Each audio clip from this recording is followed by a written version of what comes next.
Last but not least, there are 7 worrying trends in the European refugees crisis. And the first one I would like to tell you is continuing crisis in the neighborhood. Refugees from Syria, Afghanistan, and Iraq still make up almost 90% of arrival in Greece. While Syria is the midst of all-out war, conflict since Afghanistan and Iraq could flare up at any time and create a surge of increased refugees flows. The second point is increasing proportion of casualties. A UNHCR briefing in September revealed that despite the number of crossings this year being 42 lower, the number of people reported dead or missing, 3,211, is only 15% lower than the total number of casualties for the whole of 2015, 3,771. The next point is changing demographics of refugees. The proportion of unaccompanied children is on the rise. As parents see a lack of prospects for adults in Europe and take the risk that their children at least might be better looked after on arrival. Heartbreakingly, the high numbers of child refugees that go missing from camps and holding centers. Europol estimated that 10,000 had been lost by the beginning of 2016, so that this hope is misplaced. The fourth is little evidence of policy impact.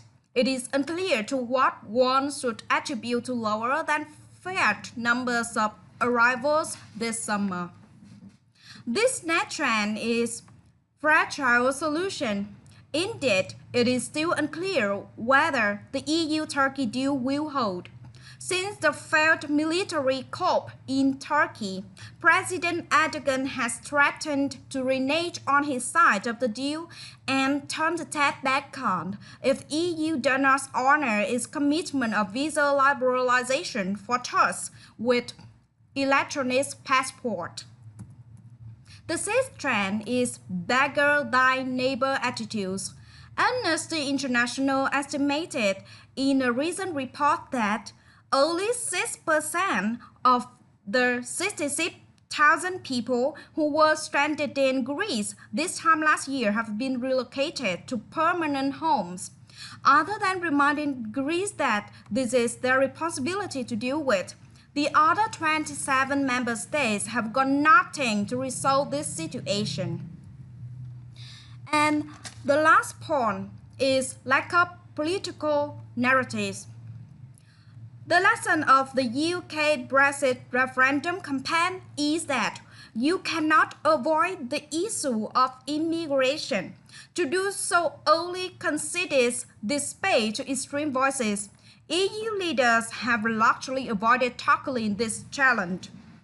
The reason is that with no effectively political narrative, that policy options are limited to short-term firefighting measures such as the EU-Turkey deal to try to keep migrants already on the move away from Europe. In short, this concern demonstrates that EU leaders could soon come to regret having crossed their fingers and moved the refugees crisis off the urgent power in their trade. Thank you for watching very much.